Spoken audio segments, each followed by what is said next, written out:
लोकसभा चुनाव से पहले केंद्र सरकार ने एक बड़ा कदम उठाया। देश भर में नागरिकता संशोधन कानून यानी कि सीएए को लागू कर दिया गया।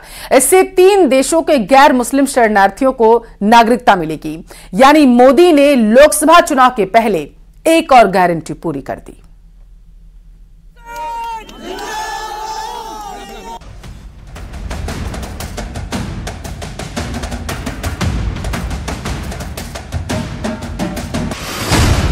चुनाव से पहले एक और गारंटी पूरी।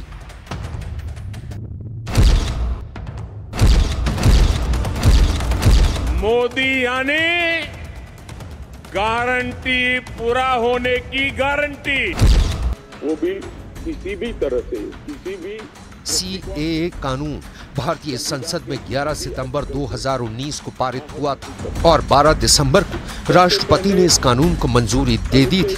लेकिन कांग्रेस समेत कई राजनीतिक पार्टियां और मुस्लिम संगठन इस कानून के विरोध में खड़े हो गए और सीएए विरोधी 2024 में भी 2019 वाले मोड में है।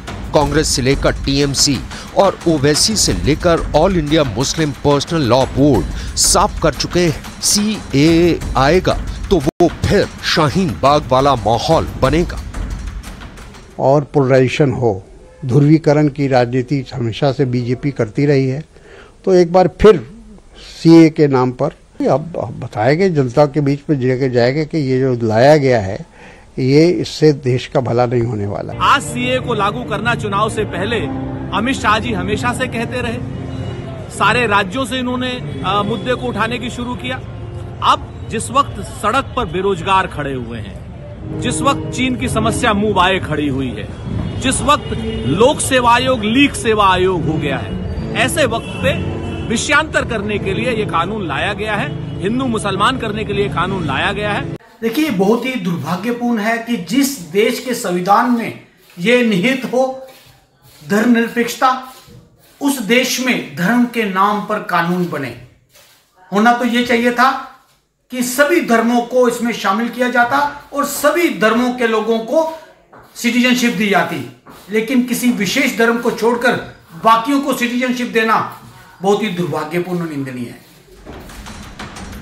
सीएए विरोधी अब भी वही बातें कर रहे हैं जो 2019 में कही जा रही थी और मुसलमानों को डर दिखाया जा रहा था कि इस कानून के आने से उनकी नागरिकता छिन सकती है।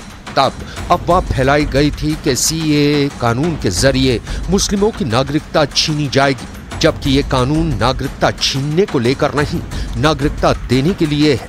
मोदी विरोधियों का ये भी कहना था कि इस कानून से खास तौर से मुस्लिमों को निशाना बनाया जा रहा है, जबकि ये कानून प्रताड़ित गैर मुस्लिमों को फायदा पहुंचाने के लिए है। तीसरा विरोध इस बात को लेकर था कि इस कानून के जरिए मुस्लिमों को भारत की नागरिकता क्यों नहीं दी जा रही है, जबकि सच ये है कि पाकिस्तान, अफगानिस्तान और बांग्लादेश में मुस्लिम धार्मिक तौर पर प्रताड़ित नहीं है। लेकिन मैं आज बोल दिया कि एक बीजेपी का इलेक्शन पब्लिसिटी है, नथिंग इज देयर। तो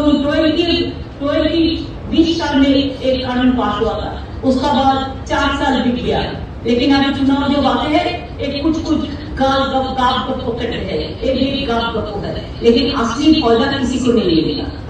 देखिए, आदरणीय गृह मंत्री जी ने पहले ही बताया था कि लोकसभा इलेक्शन से पहले सीएए का रूल्स रेगुलेशन चालू हो जाएगा, तो चालू हो गया। हम जो बोलते हैं वो करते हैं। अब किसी की इससे तकलीफ नहीं है, सब आनंद में है, लेकिन हमारे मुख्यमंत्री को नींद नहीं आ रहा है, यही तकलीफ है उनकी। मोदी सरकार साफ कर चुकी है कि सीएए भारत का कानून है और ये लागू होकर रहेगा। इस कानून को लेकर सवाल कांग्रेस समेत उन सभी सीएए विरोधियों पर है जिन्हें घुसपैठिए रोहिंग्या और बांग्लादेशी तो कबूल है, लेकिन पड़ोसी देशों में धार्मिक रूप से पीड़ित अल्पसंख्यक उन्हें कबूल नहीं। सीए को लेकर देश के कई इलाकों में सुरक्षा के कड़े इंतजाम किए गए। पुलिस हर हालात पर नजर बनाए हुए है। अफवाह फैलाने वालों पर पैनी नजर है। सोशल मीडिया पर भी पुलिस और सुरक्षा एजेंसियों की नजर है। आपकी टेलीविजन स्क्रीन पर अलग अलग तस्वीरें हम दिखा रहे हैं। दिल्ली, लखनऊ, आगरा और उसके साथ हापुड़, प्रतापगढ़, मथुरा की ये तस्वीरें हैं जहां पर अलर्ट जो है वो बढ़ा दिया गया।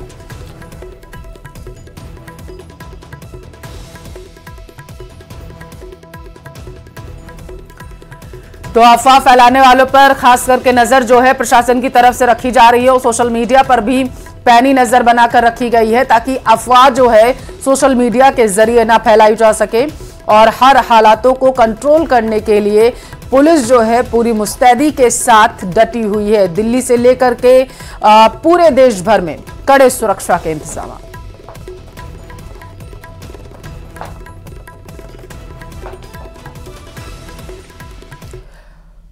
पाकिस्तान में अत्याचारों से तंग होकर आया हर बच्चा, हर युवा और हर बुजुर्ग देश के प्रधानमंत्री नरेंद्र मोदी, केंद्रीय गृह मंत्री अमित शाह को दिल से धन्यवाद देता नजर आ रहा। इनका कहना है कि पाकिस्तान की अल्पसंख्यक विरोधी सत्ता ने उनसे उनके जीने का हक तक छीन लिया था। वह अपनी इज्जत, अपनी जान बचाने के लिए सरहद पार से भारत आकर यहां बस गए, लेकिन नागरिकता की लंबी जद्दोजहद में उन्हें शरणार्थियों के तमगे में लाकर खड़ा कर दिया, जो कि किसी जख्म से कम नहीं था। अब जब इस कानून को देश में लागू कर दिया गया है तो इन लोगों के हिंदुस्तानी बनने का सपना जल्द साकार होगा।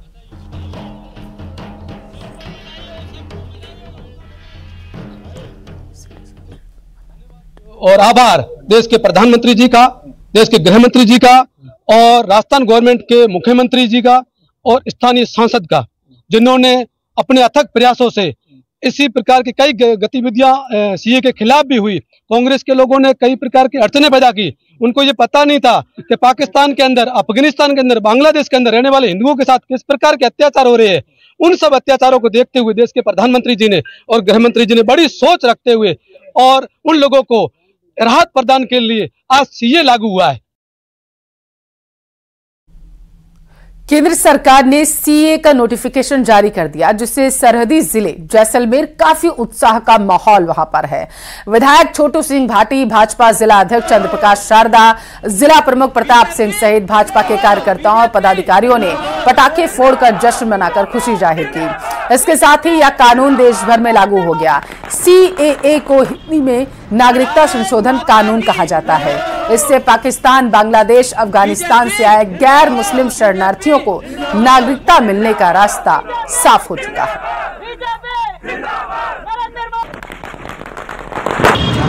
भारत माता की जय। सीएए लागू हो चुका है। गृह मंत्रालय ने इसको लेकर नोटिफिकेशन जारी कर दिया तो अलग अलग प्रतिक्रियाएं भी देश से निकलकर सामने आ रही हैं। कोटा के मुस्लिमों ने इसको लेकर खुशी जताई है।